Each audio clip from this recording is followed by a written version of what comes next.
Pelea limpio y duro y limpio, ¿qué? Gracias. Brian Perella. And you know, Joe Goose and Lennox Lewis, he's beaten guys like Omar Figueroa, most recently Mike Dallas Jr. He's looking better and better, and he is that type of fighter that can make you look bad because he slips and counters so well. Ramos is conventional, aggressive, comes forward. Ugas will wait for you to make mistakes and then punish you. Yeah, one thing that Ugas does well, lean forward a little bit to make you think that, oh, he's in reaching distance, and then it'll lean back real quick and counterpunch you. See, Ugas is patient in every fight, probing with the jab and looking to move in. Ramos kind of throwing a probing jab. Wants to see. I think both guys are doing that right now, and I think Ugas wants to feel, because you got to remember, Ramos has got 20 knockouts. And here he is now. Get a chance to see him. A high-level fight against Sean Porter, one that he lost a controversial split decision. Ugas has to claw his way back, but he says he wants the biggest guys. He wants the Spence Garcia winner. He said he'd love a fight with Terrence Crawford. Jab driving Ramos back. We're going to keep it here in round one. It brings them closer to their opponent. There, that first round, and I think we're going to see the fist flying, maybe the third, but they're going to pick up the pace because he has a good relationship with the fighter. That's half the battle. You have to gain the fighter's trust that they are attracted to, and then finally you have to know what you're talking about for them to really gain respect for you. So it's a combination of things. Yeah, very calm and composed. Yordenis Ugas here, a nice little hook countered by Ramos. They have had so many fights, but for him, that's where he got all of his experience from, and that's what makes him a great fighter. Yeah, double jab is so important. He throws the second one and he's a bit further ahead. Hit him with the second one. Just do all night. If you throw a right hand and he slips it, he will hit the body with final seconds of round number 2, scheduled for 12. Ugas there with the right hand to the body. Yeah, look, the numbers change when you fight guys like this. I mean, Ugas is a very slick guy, and you see him go to the body there. Sometimes the double jab is just to measure. He's still looking for that opening because, you know, Ugas keeps himself so tight.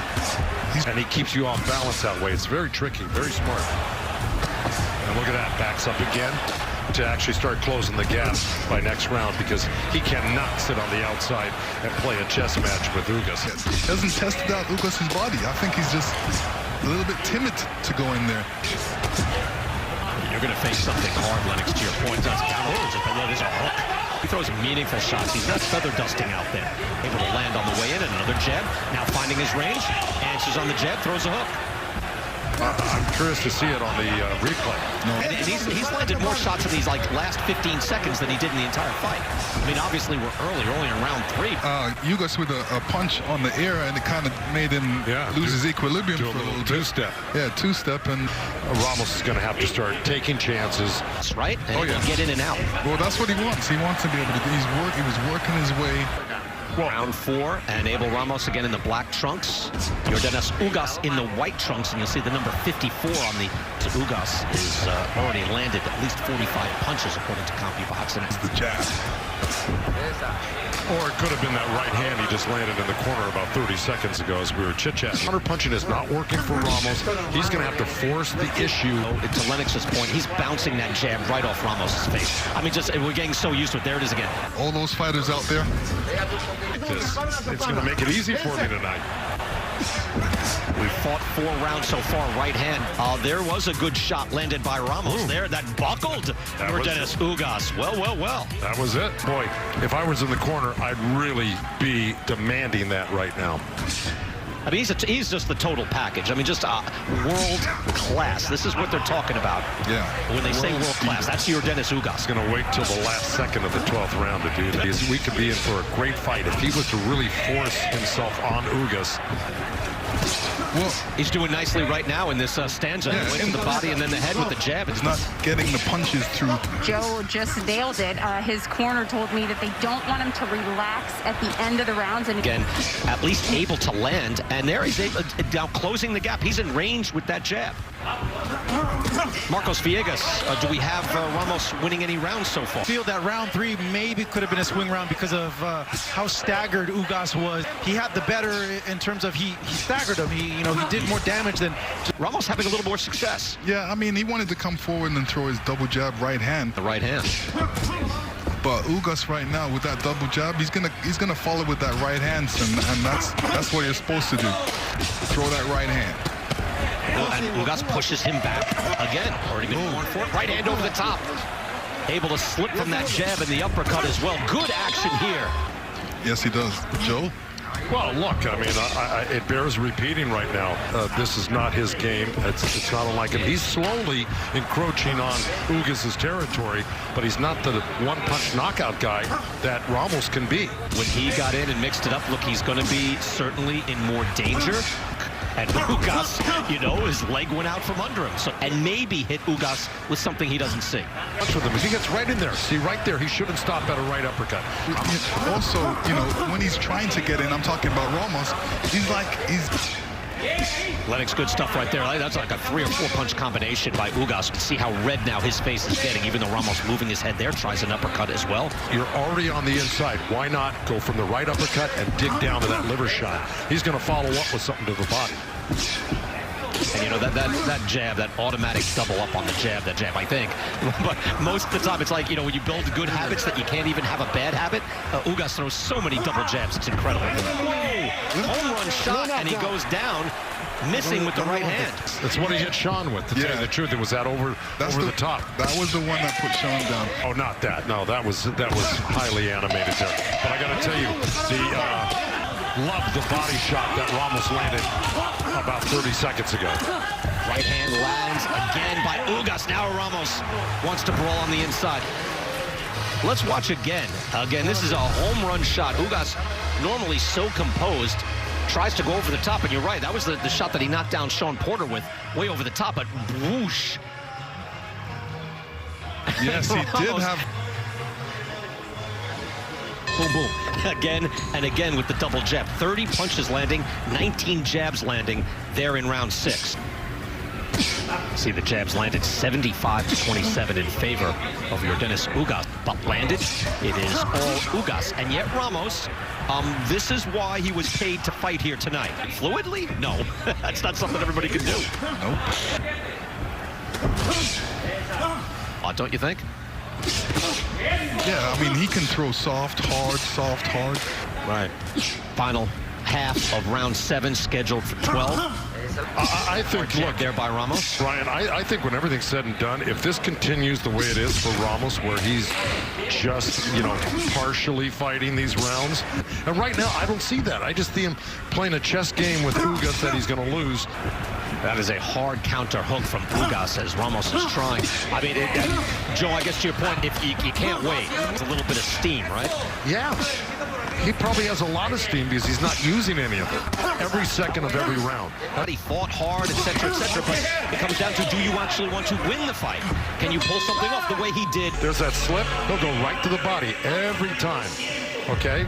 And it's very effective. You're right. It's never one. It's always 2, Lennox. I wonder what Mikey Garcia is doing. If I can't get the Spence Garcia winner and know that Ugas is at that high level with the guys who have just the bigger reputations and are better known throughout the country and the world. Because he's winning. He's competitive with all the top guys. And I wouldn't take my eye off of Ramos because, he's always fighting to the very end. So keep that on and, you don't sleep on Ramos at all. No, but it becomes less likely to happen for Ramos. Each round with the energy kind of dips a little bit. It just becomes less and less likely. Yeah, and look, I mean, rate isn't great, but he throws hard, meaningful shots. He sits down on his punches. He's not just classical boxer up on his toes. He throws hard shots. But Ugas is in a category of his own, and it's highly unlikely. Even though we saw Ramos shake up. Ramos trying with the jab, and then stepping back, or jabbing and staying there, and that's not going to even win rounds. You're right. Yeah, it's true. Ooh. but the welterweight championship of the world in late November, November 21st. Errol Spence and Danny Garcia. And to tell you the truth, Errol Spence and Danny Garcia. And it should be a fascinating fight. Again, that's November 21st. Marcos, thank you so much. Something else I see doubling up on the jab. Ugas again. Yeah, Errol Spence, I didn't expect. You know, I mean, what he was saying, and I felt it. So he was speaking from the heart, Isn't it? Yeah. And, you know, thinking about his kids and what could have happened. Now he's blessed. Yeah. Ramos trying to fight back here, but Ugas is able to spin him around, now throwing a few more uppercuts as well. Good body shot there by Ramos. Ramos tried one of my favorite moves, is where you hold the guy with the left, right? Hold the guy with the left hand and hit him with the right. Only when the referee warns you. Michael Grant is wondering what happened from you, Lennox. Final seconds here in round number 9. Ramos looking to trade and looking for some answers here, as in round 9 at the end there, Abel was able to pick up the pace a bit, but Ugas. Let's go back, I believe, to the previous round, fella. Ugas hitting him with some great uppercuts. Maybe that's what caused the nosebleed right there. Yeah, that sharp little left uppercut he threw bounced right off the left eye of Ramos. I wish I was in there fighting for him right now. You know, you're nervous for your fight? He said, no, I'm nervous for my uncle's fight. But Ugas trying the uppercut, doubling up on the uppercut. Ramos trying to get inside. There's 3, 4, and 5 punches attached to that double uppercut.